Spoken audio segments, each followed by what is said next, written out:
क्षेत्र को भगवान की सेवा समझिए, गंभीर भाव से रहिए, विनम्र रहिए और खूब नाम जप कीजिएगा। जीवन को उन्नतिशील बनाना है।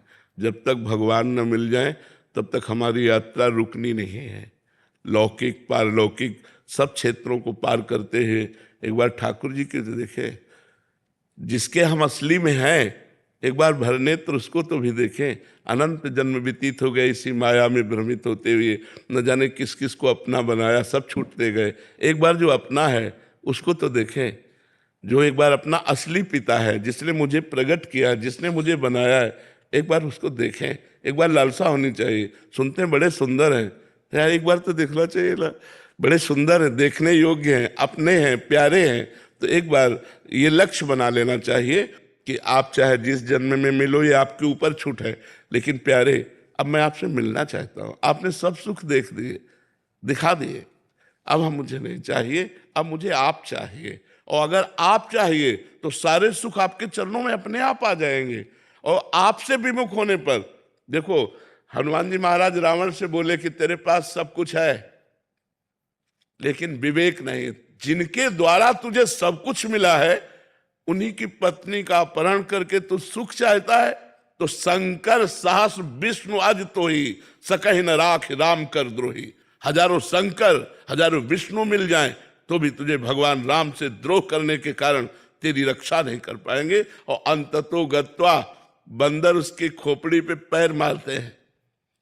ये हाल देखकर मंदोदरी कहती है कि राम विमुख अस हाल तुम्हारा, रहा न को कुल रोवन यारा। आज जिस समय तू चलता था मैंने देखा है, दिशाओं के दिग्गज कांपते थे।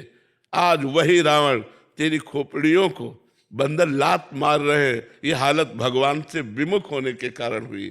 तो हम उन भगवान के सन्मुख हो, उन भगवान को प्राप्त करें तो मनुष्य जीवन की सफलता है। खूब आनंद पूर्वक रहो, मस्त रहो, भगवान के आश्रित रहो।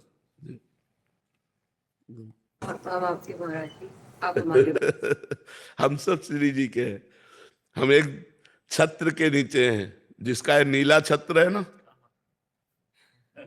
नीला छत्र है ना आकाश, हम सब उसी के बच्चे हैं, हम उसी के हैं। हाँ, आगे का मार्ग आप नहीं जानते तो हम आपका हाथ पकड़ लिए, हमारा कोई हाथ पकड़े है, उसका कोई हाथ पकड़े है और उसका वो हाथ पकड़े है। ऐसे हम क्रम से जा रहे हैं।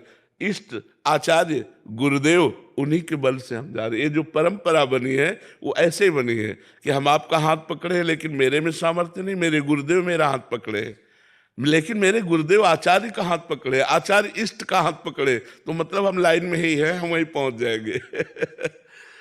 जय जय श्री हरि।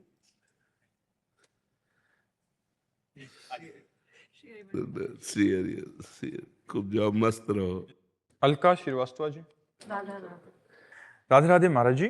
महाराज जी, योग क्षेम मतलब जीवन यापन से जुड़े खर्च की चिंता बनी रहती है, इससे ऊपर उठने के लिए महाराज जी क्या करें?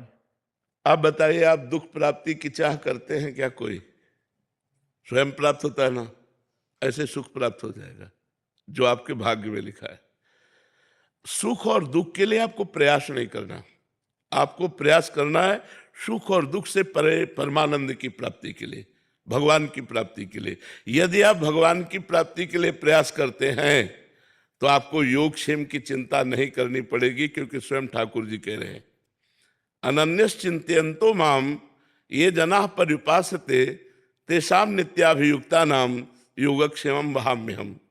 जो मेरा अनन्य चिंतन करता है उसके योग और क्षेम का वाहन मैं स्वयं करता हूं।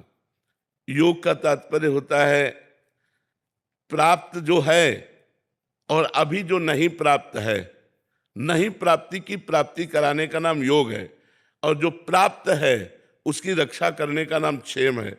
जो नहीं प्राप्त है वो स्वयं ठाकुर जी प्राप्त कराएंगे, और जो प्राप्त है उसकी रक्षा स्वयं ठाकुर जी करेंगे।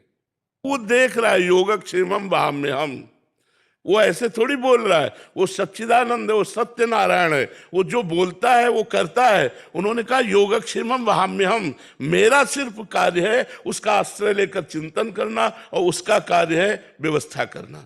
हम जब उसकी शरण में हैं तो उसकी व्यवस्था अपने आप होगी। आप चाहे गृहस्थ हो चाहे विरक्त हो, सबकी वो व्यवस्था करता है। हम आपको कैसे बताएं, वो इतना आगे से आगे देता रहता है।